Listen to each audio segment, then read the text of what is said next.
What's up, everybody? Welcome to the CanesInSight Daily Podcast powered by Anajar and Levine Accident Attorneys. Happy Friday.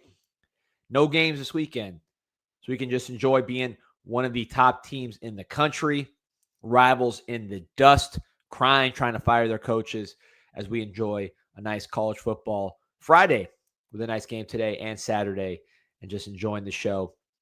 They posting up at Duffy's, the Lickin', wherever you watch your games. First, I want to talk about some folks that don't have bye weeks. They're always working. That's Anajar and Levine Accident Attorneys. If you or someone you care about has been injured in an accident, you could be entitled significant compensation. Dial 1-800-747-FREE, 1-800-747-3733. Take back control of your life with Anajar and Levine. Pete, hop in. Good morning, D. Gloomy morning here in the Gables. I see you got fall ball today, day 2. Will you be out there? Yeah, if it's not raining, I'll be out there 100%. Appreciate you, Lord Baconton. Thank you for all your support. Yeah, I mean, is it raining over there? Well, this has been the high point of my day. Was heading out there. It's not looking great right now. Little overcast, little ugly. Not much sunlight shining through over this way, but hopefully things change. You know how it is down here. Yeah, first day of fall ball. This Canes baseball was sick. Just being out there weather-wise, unbelievable. Best day ever. I got to see the team. I'll have a full report. I wanted to get 2 scrimmages in, so I really kind of knew a little bit of what I was talking about before we did the show with Sebastian and everybody. But I'll give you guys a scoop. I know there's a lot of baseball maniacs there in the chat. Birdstone, always appreciate you. I like and subscribe to the show. Raising a Cane says, Pete, any hating for JoJo today? I don't think you hate on JoJo at all, honestly. I'm not being defensive. I really don't think you do. Listen, if that's what if that's the title they'll strap me with, then I mean, listen, I guess I have to wear it, but there's not any hating going on. So yeah, we're always cheering for the hometown hero. And you know what, Pete, maybe that's a good place to start here, right, with the hometown hero thing, because one thing that jumped out to me on last Saturday, among many things, was you really do have a sort of return of the hometown hero. You had Malachi Toney rocking the Gabos eye black. The game ain't based on sympathy, as you told us 12 years ago, Pete, on Twitter. There it is right there. Look at all the kids with the Gabos shirts. I mean, the branding for Malachi. Miss Toney had Malachi branded before he even left the building, so they really are working on their branding. This one, it's not theirs, but I guess no one really has a copyright on this, right? Because it's that prisoner dude that had the instead of first. So like no one can really copyright it. Anyone could just do Gabos, right? I don't know. I haven't looked up the who is, if anyone's copywritten it or not. I think that'd be more up your attorney alley there, D. But yeah, I mean, listen, unless someone's gonna stop them, might as well go sell it. Yeah, and look, I mean, I think the big thing is the response, right? And we saw it. We saw that video that went viral. You posted it not maybe a few months ago, where there was a youth football event, and they were all saying, Baby Jesus, Malachi Toney, all that. And this is before he even played, at UM. So clearly, this is someone in Malachi Toney that had a reputation growing up, has a reputation now, and that reputation has now become a national name. All part of my take. All these kind of big national shows. Bussing with the boys, they're all talking about Malachi Toney, Pat McAfee. So that's a sign right there that you do have a national. So I got this picture. Our boy Canes Cats Heat 305 just sent this one to me. Let's see it. There you go. He's there with Amir Sears, top recruit in a couple years here. Yeah, Amir Sears, a monster. By the way, both of these guys, raw Miami, number 1 7-on-7 team in America. We'll have Coach. We're not saying they're undercooked. We're saying they play for the 7-on-7 team called Raw Miami. That's right, and they aren't undercooked because they get to school and perform pretty quickly. Dallas Wilson being another one from that program. So Amir Sears, he'll be like the Jalen Ramsey of his year. So, and that's 2028, I believe. I mean, he's a young buck. So, can I play the devil's advocate here a little bit, D? Go ahead. I don't know that it's Malachi's success as much as the team's success, that would bring people in here. I want to go down memory lane a little bit because I have now been covering the recruiting thing in 15 years. You've been following it longer than I have, of course. But Ja'Cory Harris, Duke Johnson, Chad Thomas. Like, these are names that brought a similar feeling in terms of having that star status in the city. And I think at times we saw that support behind them all from the city, and we saw the excitement locally for them. I think at the end of the day, though, those teams didn't end up going and winning. So unless this team's in a completely different spot than those teams, like, so I think they're in a way better position to capitalize on it. Malachi's success is being put under the microscope, as it should be, as he's probably been the best player on the team this year. Ruben Bain also, but I don't think this team is anywhere near where it's at without Malachi right now, and that's going to go a long way. But it's more about the team success to me, D, because we've had local guys pop nationally, and Duke Johnson comes a couple years later. Dalvin Cook, Sony Michelle, they were local guys. Yeah, the program, he was doing great. He was on his way. He was a national name, but the program wasn't where it needed to be. So I think it's more about that. And we had Scotty, who made a comment at the end of yesterday's show. Scotty was a local trainer down here and said, hey, I'm hearing a lot of kids, like, even if they're not committed to Miami, say they like Miami. And I think it's more so Miami's not viewed as a joke, viewed as a joke right now. Exactly. By these local coaches, by these kids. That's what it is. There's a respect about Miami now. Yeah, you're still going to have some kids that go elsewhere. But the answer to this question is very simple to me, D. And it's maybe not as cut and dry because they play the same position. But if Calvin Russell comes, then I see a real then the impact, I can see it being very tangible because they have that relationship. They play the same position, but I think they can be on the field at the same time and not really, disrupt each other's flow necessarily. They both. So that's the one I'm watching to say, hey, if we bring him in, we might have a real impact here. But I think it's more team success than anything, man. No, I think that's a great point. I think it goes hand in hand, meaning like these guys see Malachi Toney not just be a local hero. He is now a national name. And the reason he is a national name, to your point, Pete, is we're a top 3 team. So typically the teams that win a lot of games, those are the players that become stars because they play in the biggest games. They play in the games everybody's watching. They impact the championship scene. So I think that's part of it. But I also think what Stony Spot Slick said here is accurate, which is that he's relatable because, you look at the picture right there. There's him with a 2028 kid. He looks way smaller than him. Malachi Toney, there's a million Malachi Toneys physically walking around.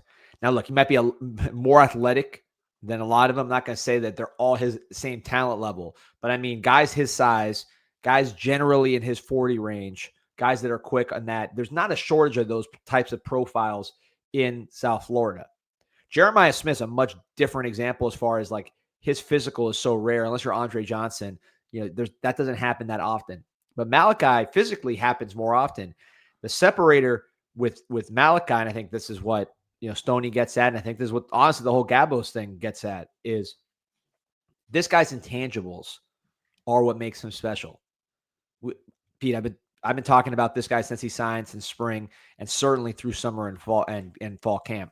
And I talk about his intangibles maybe 90% of the time, and is what he actually brings physically 10%. And that's for a reason. That's really what he's about and how he has had so much success. His work ethic, the way he blocks, the way he runs routes, the way he helps his quarterback, the way he works on his game at all times, his body. This guy is exactly what you want off the field, intangible-wise, between the ears. So I think Stoney makes a really great point, which is if you're a young player in South Florida, you cannot just hang on pull-up bars and become as big as Jeremiah Smith. But you can work like Jeremiah Smith because he's cut from the same cloth. And you could, of course, work like Malachi Toney and have some of his success. So I think he is very relatable. And, to the same degree, Pete, it's not just him. Ruben Bain, right? I mean, there's a lot of guys. Ruben Bain was not the biggest and the fastest. And he's somebody who's work, the way he plays, the way he competes. And now he is one of not just a local, like Chad Thomas, a local star. Ruben Bain is a star of college football, soon to be a star of pro football, the NFL draft. So I think you nailed it as far as the team success is a huge part of it. I think it's a mix of, yes, it's team success, but also the guys getting you there are very relatable, very well-known local guys that are becoming stars on that journey upwards. And everybody in the nation knows who they are. NFL knows who they are. And if you're a kid in Miami-Dade or Broward County or Palm Beach County, you're looking up to Malachi Toney and Ruben Bain, among others we can get to here. Yeah, and I think part of the reason he's relatable too is just because he's still technically a high school kid. Like, he's friends with a lot of these guys, so it's relatable because they know him. It's not like he's a year removed from them, because he's really the same age as them. So I think that's what I'm saying. I think he might have a bigger impact on this particular class coming out. We'll see moving forward. Obviously, as we see, he's a guy that players look up to, the youth kids. We played the video over the summer that, I don't know if we had the audio, but it was a little kid who was like, Malachi Toney touched my hand. Malachi Toney touched my hand. I'm not going to wash it. And that was before he played a snap at Miami, by the way. That was over the summer, spring, summer. So he's got the cachet in the community, no doubt about that. But teams got to keep winning, man, because if not, if you become a joke real quickly, you drop a game that you're not supposed to. No doubt. No doubt. And that's what a lot of people are expecting still, especially some of the naysayers. Nashville saying that Malachi can also sling the ball. The state championship game highlights were not him scrambling. It was him throwing elite skill level. I was there. He was like Cam Ward. I mean, he was throwing. He was not looking to run at all. Actually, Darion Coleman probably runs more, at least in that game, ran more than Malachi Toney. Darion Coleman, the commit for this year's quarterback class, Malachi Toney was, of course, Malachi Toney. Those two faced off in the state championship game, and Toney was really, really throwing it. Coleman threw well also, but with the team he had around him and the way he was seeing the field, Malachi was like next level with what he was doing. Some other names, to talk about locally, Pete. Mark Fletcher, one of the stars of this program or of this team. You look at, we'll see if we get Josh Moore going. That'd be good to see. You get Josh Moore going, Jordan Lyle, some more local guys, Armando Blunt, Moten on the defensive side of the football. Of course, we talked about Ruben Bain, Wesley Bassaint, outstanding. The corners with Frederic, Xavier Lucas. What about Bryce Fitzgerald? Right? Remember how many defensive backs left South Florida because they want to be All-Americans? Well, we had OJ Frederic as an All-America last year, freshman All-America. Fitzgerald training to be a freshman All-America this year. So I'm just kind of going down memory lane, Pete, and you're the person to talk to about this because you remember all these battles. If you are the new Calvin Ridley, right, or Jerry Jeudy, you see Malachi Toney, say, okay, that's me. Instead of looking and seeing Amari Cooper and saying, that's me. What DBs do we lose? I mean, take your pick. Pat Surtain. Hey, we're not going to have to wait very long here because Nick Lanier, we'll see if he reclassifies, but Nick Lanier, they think he's in that mold, D. And that's going to be a battle. So we're not going to have to find out very long for that answer. Whether it's this class or it's next class, I think we'll see because he's in that same mold. D. Derek Cooper, another one too, right? Yeah.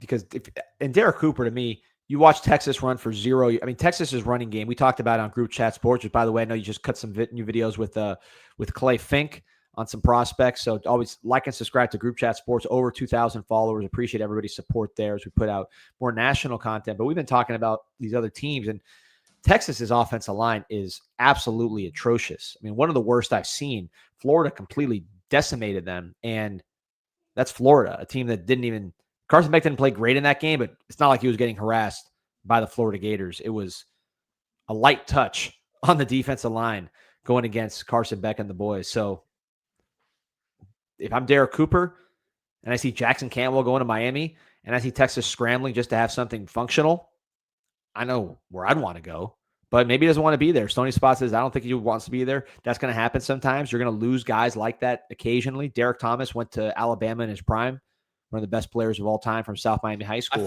feel like when there's a guy who doesn't necessarily want to be in Miami, that makes Mario want him more. It's like am I wrong? Am I wrong for saying that?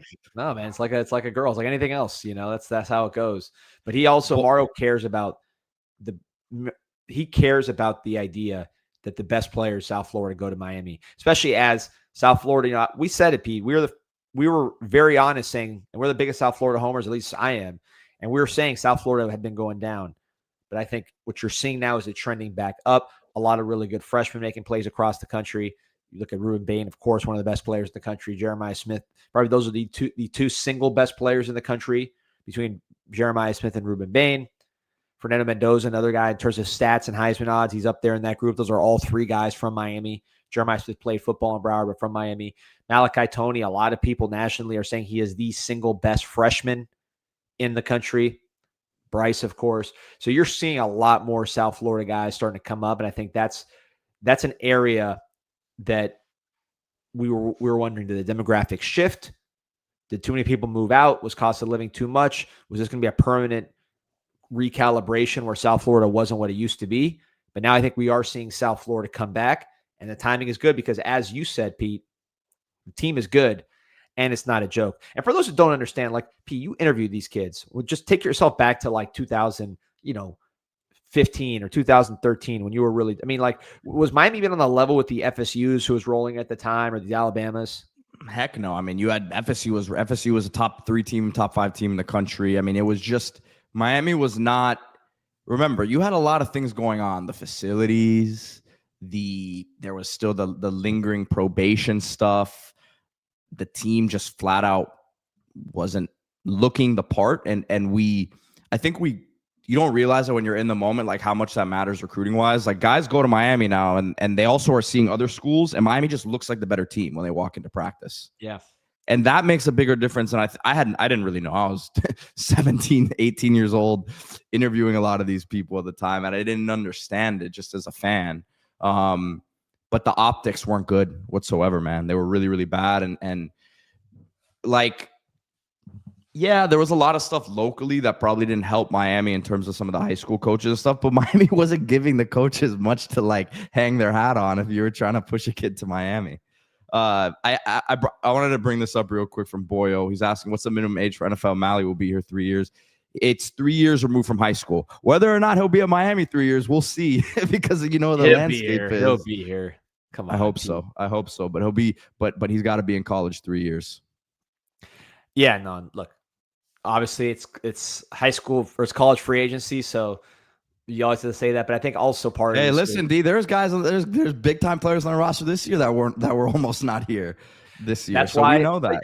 I think you're right, but I think at the end of the day, another part of it is this is the place where you can do all the stuff that you want to do, right? So there's financial aspects to all this. I think teams are going to keep great players because that's what you do. Same thing as any other sport, whether it's NBA, NFL, or otherwise. The great players that are great people are the ones you keep. So I expect him to stay and us to keep him and do what we need to do there.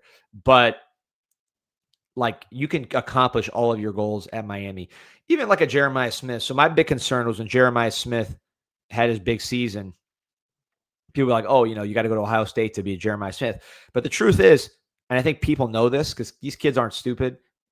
They saw how good our offense was with Cam Ward.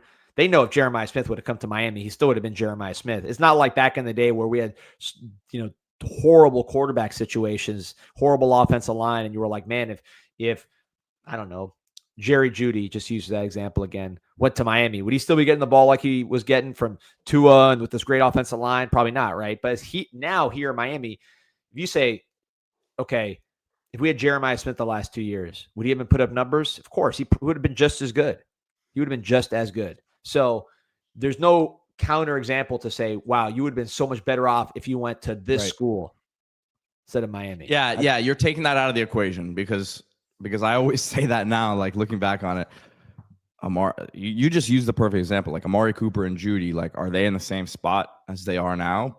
Probably not. Like, unfortunately. They made the right choice. I hate to say it, but I mean, you can't argue Pat Surtain. I mean, you cannot argue that those guys did the right thing for their careers, given how it turned out. Now, Jeremiah Smith didn't do the wrong thing for his career. I don't think he made a bad decision going to Ohio State. Obviously, look at the receivers they're putting out. They won the championship his first year, so certainly didn't make a bad decision. But I don't think if he went to Miami, this Miami, you would be talking about him as someone that's like not living up to their potential. He would have been catching touchdowns from Cam Ward on national TV. He'd be catching touchdowns from Carson Beck on national TV, and he would still be the same, freak of nature that he is. There's a lot of good players, man. It's a good time. South Florida's coming back, P, man, as I just kind of scroll through. You got obviously Mendoza at quarterback, who's statistically, Heisman odds, draft odds, I think we could all say is a top 5 quarterback, right? Won't belabor the point. We've talked about him enough. CJ Bailey, very, very good statistical quarterback. Big game for him this weekend against Notre Dame. Let's see if he can produce. But he's also a very, very high-level quarterback. Just thinking about South Florida guys. Offensive line never panned out. Remember, we thought there was going to be an offensive line. At least I thought it'd be like an offensive line renaissance a couple of years ago when you had the weight limits lifted and you had a bunch of guys signing with LSU and Clemson and teams like that. Thinking like class of 2020 to 2021. Remember, we had like Marcus Tate, Doomerville, this guy, what's his name, Martinez. They had a bunch of guys going to high major schools, and you thought it was going to be, all right, this is the South Florida offensive line era because they lifted the weight restrictions. That didn't quite happen. Offensive line still struggling. Gunnar Hansen, the left tackle of FSU, got demolished by our guys. But at other positions, I think, man, tight end is hot. Mason Taylor. What's the name of the kid from Arizona State? Mateer. I remember we watched him at Central back. It was Central, right? Yeah. Or was that his brother? He bounced around. He was like one of these transfer kids. He was like in a ton of schools. Yeah. So Mateer, running back wise, I mean, Mark Fletcher, Isaac Brown, right? You had CJ Donaldson at Ohio State. You got South Florida. I don't know. You can't claim CJ Donaldson, man. You've been talking a lot of bad about him this year. What are you talking about? I like him. I just think our guys are better. I think he's good. I love CJ Donaldson. Amari Daniels at Texas A&M. These are the top teams in the country, all with South Florida running back. So that's back. Wide receiver, Jeremiah Smith, the best in the business. Malachi Toney, best freshman in America. You know, we got some of those guys.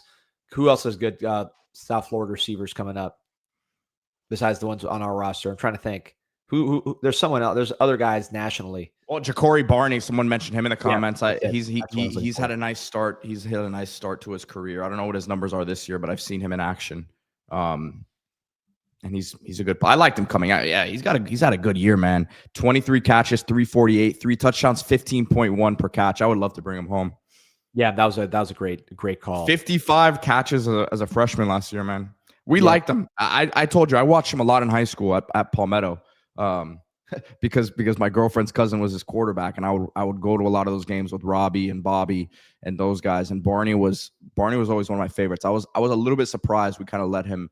We didn't let him. We wanted to get him. I was a loss. They were mad the day he committed to Nebraska. That was a loss. Bad. That's bad. Then they might have been a little late on him, and they'll admit it. You know. Yeah, but I don't remember us like circling back on him. Is my thing, D. Like the way we're circling back on a lot of these guys now. Maybe I'm wrong, but that's what I'm saying. Like I really wish we would have fought for that one. I remember that day that we lost Barney, and I think we lost Justice Scott the same day. He ended up circling back and committing to Miami. But I remember that day. They were mad that day. They wanted Ja'Cory Barney. Lawayne McCoy is a good talent, as Kyle notes here. Right. Cortez Mills is doing pretty good for Nebraska too. Cortez Mills, another one that we liked. I mean, listen, Romello Princeton's actually having a good year. He needs some. What do you mean? Actually, he's a good talent, man. He needed to. He is, but I mean, he needed to get out from underneath Manny to flourish, as many players do. Another raw Miami guy. One man will ask, what weight restriction? There was a restriction on, like, if you were too big, you couldn't play. Basically, Pop Warner. So they lifted that restriction. So now you could play with your age, even if you're huge. So the thought was that was going to develop more offensive linemen. You had a bunch of offensive linemen coming up, going to big schools. LSU signed 2 kids. Clemson signed somebody. It was all like kind of one time. So you're like, all right, this is the Big Baby Seymour went to Miami, who was a local legend, although never really developed physically. So you thought, okay, this is going to be the run of Miami, South Florida offensive linemen, and that didn't really happen. I will say this, who's one of the top 10, I believe, interior graded offensive linemen in the country right now. Is it Telek Lockett? No, I got something better for you. Give it to me. Jonathan JoJo Tow Truck Dennis. Really? Yeah, he's one of the. I saw the other day. He had an interesting little roundabout there. He left Miami, went to Central Missouri, and now he's at Louisiana Tech. And I saw the other day, I don't know if it was PFF or one of these other websites had him as like the number 7 graded interior lineman in the country right now. Good for him. The guy Morrow signed out of high school at South Dade over to Oregon.